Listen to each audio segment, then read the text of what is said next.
Hi hello నమస్తే అందరికీ good morning. Please subscribe my channel Gana stories world. ఇక స్టోరీలోకి వెళ్ళిపోదాం. My bad boy 6. శౌర్య బావ, చరణ్ బావ నేను చక్కగా ఐస్ క్రీమ్ ఎంజాయ్ చేస్తూ తింటూ ఉంటే మా రాక్షసుడు ఫోన్ చేసి 10 నిమిషాల్లో మీరు ఇంట్లో లేకపోతే నేను అక్కడ ఉంటాను అని వార్నింగ్ ఇచ్చాడు. అంతే, దెబ్బకి చక్కగా తింటున్న ఐస్ క్రీమ్ కూడా నాకు పొలమారింది. నా వాయిస్ విన్నాడు అనుకుంటా. వినబడిందా అన్నాడు బేస్ వాయిస్లో. ఆ మాట నాకే అనుకుంటా. ఓకే అన్నయ్య, వచ్చేస్తున్నాం, 10 మినిట్స్లో ఇంట్లో ఉంటాం అని చెప్పి శౌర్య బావ ఫోన్ కట్ చేశాడు. నేను బిక్క మొహం వేసుకొని వాళ్ళిద్దరి వైపు చూస్తూ ఉంటే వేదు కమ్, అన్నయ్య రమ్మన్నాడు పద, ఫాస్ట్గా వెళ్ళాలి అన్నారు.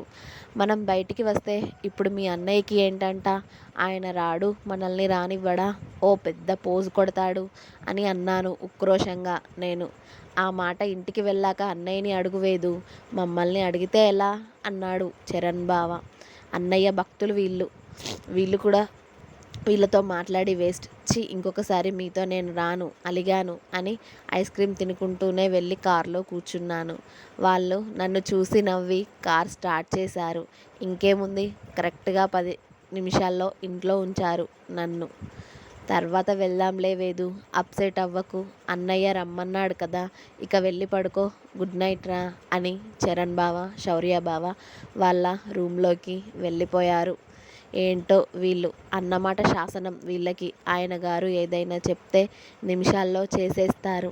నేను మెల్లిగా నా రూమ్కి వెళ్ళి కాస్త చిరాకుగా ఉండి వాష్రూమ్లో దూరి చక్కగా లాలపోసుకొని నైట్ సూట్ తగిలించుకొని అమ్మ నాన్నతో ఒకసారి మాట్లాడి వెళ్ళి బెడ్ ఎక్కి ఫోన్ చూస్తూ కూర్చున్నా. అప్పుడే నా బ్యాడ్ బాయ్ గాడు నా రూమ్లోకి స్టైల్గా ఎంట్రీ ఇచ్చాడు. వాడి చూడడంతోనే నేను లేచి నిల్చుని ఏమైనా కావాలా బావా అని అడిగా. వాడు ఏం మాట్లాడకుండా నా వైపుకి వచ్చి నన్ను వెనక నుండి గట్టిగా హత్తుకొని బెడ్ మీద కూర్చున్నాడు. అలాగే నన్ను పట్టుకొని. నా మొహం మండ. డోర్ లాక్ చేసుకున్నా పోయేది. ఈ మహానుభావుడు ఇలా ఎంట్రీ ఇస్తాడు అని నేను అనుకోలేదు కదా. వాడు తీరిగ్గా బెడ్ రెస్ట్కి ఆనుకొని కూర్చుని నా మెడవంపులో మొహం దాచుకొని గట్టిగా శ్వాస తీసుకున్నాడు. ఫ్రెష్ అయ్యావా అని అడిగాడు. హా అన్నాను. ఈ టైంలో బయటికెందుకు వెళ్ళావే అని కసుక్కున మెడ మీద కొరికాడు కోపంగా. దొంగ సచ్చినోడు. అమ్మో నొప్పి బావా, నొప్పిగా ఉంది అన్నాను ఏడుపు గొంతుతో. బయటకెందుకు వెళ్ళావు అని రిపీట్ చేశాడు సీరియస్గా. ఐస్ క్రీమ్ కోసం అని చెప్పాను మెల్లిగా. నన్ను అడిగితే ఇంటికే తెప్పించేవాడిని కదా, ఈ టైంలో బయటికి వెళ్ళడం అవసరమా అన్నాడు. ఏం చెప్పాలి వాడి మాటలకీక. నేనిప్పుడు బయటికి వెళ్తే వీడికి ఈ నొప్పి ఏంటో నాకు అర్థం కావడం లేదు. వాడి గొంతు సీరియస్గా వస్తూ ఉంటే ఊహు అన్నాను. ఇంకొకసారి నాకు తెలియకుండా బయట కాలు పెడితే కాళ్ళు 2 విరిచి బెడ్కి పర్మినెంట్ చేస్తా, అర్థమైందా అన్నాడు. హా అయ్యింది అని చక్కగా నా తల గుండ్రంగా తిప్పాను. నా మొహాన్ని వాడి వైపుకు తిప్పుకొని నా కింది పెదవిని వాడి వేలితో నిమురుతూ తిన్నావా ఐస్ క్రీమ్ అని అడిగాడు మెల్లిగా. ఎక్కడ తిననిచ్చావురా దొంగ సచ్చినోడా, నేను మంచిగా పీస్ఫుల్గా ఎంజాయ్ చేస్తూ తిందాం అంటే నేను ఐస్ క్రీమ్ పట్టుకోవడంతోనే కాల్ చేసి ఇంటికి పిలిపించావు కదా. ఏదో ఆ కార్లో తిన్నాను అంటే తిన్నాను అని మనసులోనే వాడిని తిట్టుకొని 2 తిన్నాను అని అమాయకంగా చెప్పాను. ఆ మాటకి వాడి ఫేస్లో చిన్నగా అంటే చాలా చిన్నగా స్మైల్ వచ్చేసి 2 కాకపోతే ఇంకా ఎన్ని తింటావే అన్నాడు.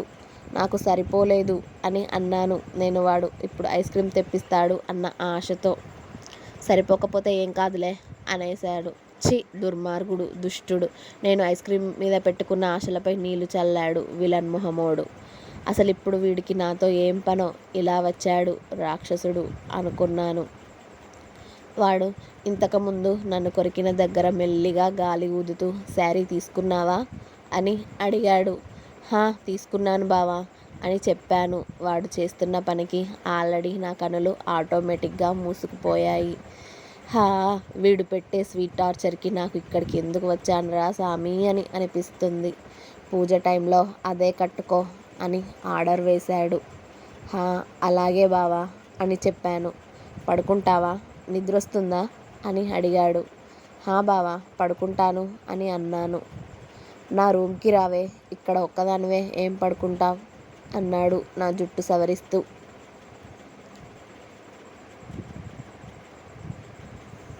వామ్మో, వాడి రూమ్లోనా?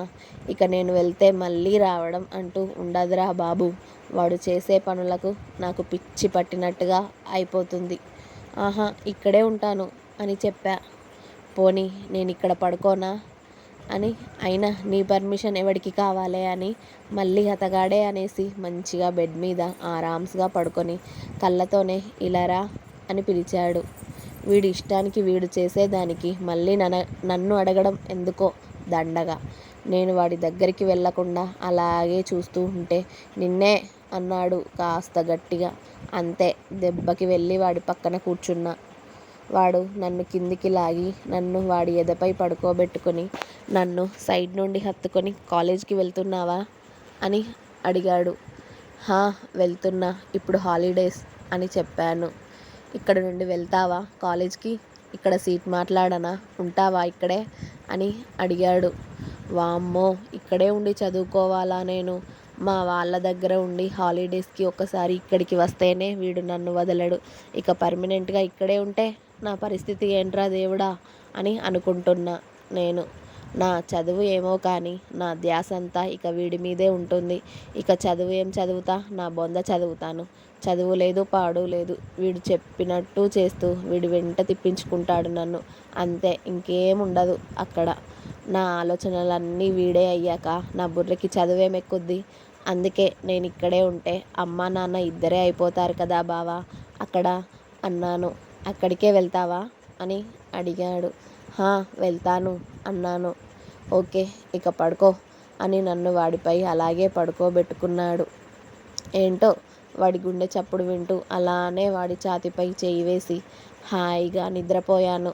వాడి గుండె సవ్వడే నాకు జోలపాడినట్టుగా అనిపించింది. పొద్దున్నే లేచేసరికి వాడు నా రూమ్లో లేనే లేడు.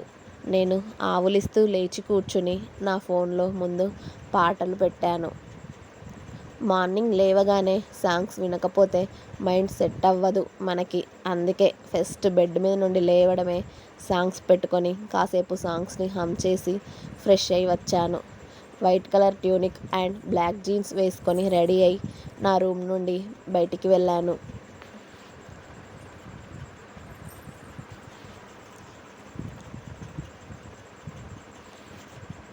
నా రూమ్ నుండి వెళ్ళాలి అంటే మా బావగాడి రూమ్ దాటి వెళ్ళాలి. ఏం చేస్తున్నాడో బావగాడు అనుకుంటూ వాడి రూమ్ ముందు నుండి వెళ్తుంటే ఓయ్, ఇటు రావే అని వినిపించింది వాడి వాయిస్. నన్ను కాదులే అనుకుంటా అని నేను మళ్ళీ కిందికి వెళ్తూ ఉంటే దక్ష అన్నాడు. హా, నన్నే. ఏం చేస్తాడో ఏమంటాడో ఇప్పుడు, ఏం గుర్తొచ్చిందో దేవుడా అనుకుంటూ వాడి రూమ్లోకి వెళ్ళాను. వాడు అటు తిరిగి ఎవరితో ఫోన్ మాట్లాడుతూ ఉన్నాడు. అటు తిరిగి ఉన్నోడికి అసలు నేను ఎలా కనిపించానో ఏంటో అనుకుంటూ వెళ్ళి వాడి వెనకాల నిల్చున్న మహానుభావుడు జిమ్ చేశాడనుకుంటా. షర్ట్లెస్గా ఉన్నాడు. ఓ చేతిలో ఫోన్ ఉంటే ఇంకో చేతిలో ప్రోటీన్ షేక్ బాటిల్ ఉంది. మాట్లాడటం అయిపోయింది అనుకుంటా నా వైపు తిరిగి ప్రోటీన్ షేక్ సిప్ చేసి ఏంటే పిలుస్తుంటే వెళ్తున్నావు అన్నాడు. వినిపించలేదు బావా అన్నాను. వినిపించలేదా, లేక వీడు పిలిస్తే నేను వెళ్ళేది ఏంటి అన్న బలుపా అన్నాడు నాకు సీరియస్ లుక్కులు విసురుతూ. నేను భయంగా తల అడ్డంగా ఊపాను ఫాస్ట్గా. లేదే, ఈ మధ్య నీకు బాగా పెరిగిపోయిందిలే బలుపు అనుకుంటూ ఫ్రెష్ అయి వస్తా, నా డ్రెస్ తీసిపెట్టు అని వాడు వాష్రూమ్కి వెళ్ళాడు. అబ్బా, వీడి డ్రెస్ తీసుకోవడానికి కూడా చేత కావడం లేదా? వెళ్ళేదాన్ని నాకు పిలిచి చెప్పాలా బండోడు అని వాడిని తిట్టుకుంటూ వెళ్ళి వాడి కోసం ఓ మంచి డ్రెస్ సెలెక్ట్ చేసి బెడ్ మీద పెట్టి అక్కడే కూర్చున్నా. మళ్ళీ బయటికి వెళ్తే ఏమంటాడో అని. వాడు టవల్తోనే బయటికి వచ్చి నా ముందు నిలబడ్డాడు. ఏంటో అని వాడి వైపు చూశాను. హా, ఆ ఎక్స్పోజింగ్ ఆపొచ్చు కదరా అయ్యా, ఇప్పుడు నీ కండలు చూడాలా నేను అనుకుంటూ చూడొద్దు అనుకుంటూనే వాడిని చూసి గుటకలు మింగాను. అలా ఉంది మరి సార్ వారి కటౌట్. వాడి బలమైన బాడీని నేను చూస్తూ ఉంటే వాడు నా చేతిలో టవల్ పెట్టాడు వాడి తల తుడవమని. వాడి తల నాకు ఎక్కడ అందుతుంది? అందుకే బిక్కమొహం వేసుకొని చూశాను వాడిని. నా ఎక్స్ప్రెషన్స్ చూసి వాడు బెడ్పై కూర్చొని చూశాడు నన్ను. మెల్లిగా వాడి తల తుడిచి అయిపోయాక ఆ టవల్ని బాల్కనీలో ఆరేద్దాం అని నేను వెళ్తూ ఉంటే వాడు నా చెయ్యి పట్టి లాగాడు. ఓరి నాయనో, పద్దాక ఇదేం లాగడం రా బాబు, నా చేతులు ఉంటాయా ఊడతాయా అని వాడి ఒళ్ళో సెటిల్ అయ్యి వాడి వైపు చూశాను. దూరం నుండి నన్ను చూసి ఇబ్బంది పడుతున్నావు కదే, ఇలా అయితే దగ్గరగా ఉంటాను, నీకు నచ్చినంతసేపు కావాల్సినంతసేపు చూసుకోవే అన్నాడు వాడు. దొంగ మొహమోడు. నేను చూసింది వాడికి తెలిసిపోయింది. అందుకే ఇలా ఆడుకుంటున్నాడు నాతో. వాడి మాటలకి నాకు సిగ్గు ముంచుకు వచ్చి తలకి కిందికి వంచేసినా కూడా అదేంటో నా సిగ్గులేని కళ్ళు మాత్రం వాడి బాడీ వైపే తిరుగుతున్నాయి. ఇంకా ఉంది. Please like and share, comment and subscribe. Please subscribe my channel Gana stories world. Please subscribe చేసి స్టోరీస్ చదవండి. మీకు నచ్చితే చిన్న లైక్ అండ్ షేర్ చేయండి. And thank you. బాయ్.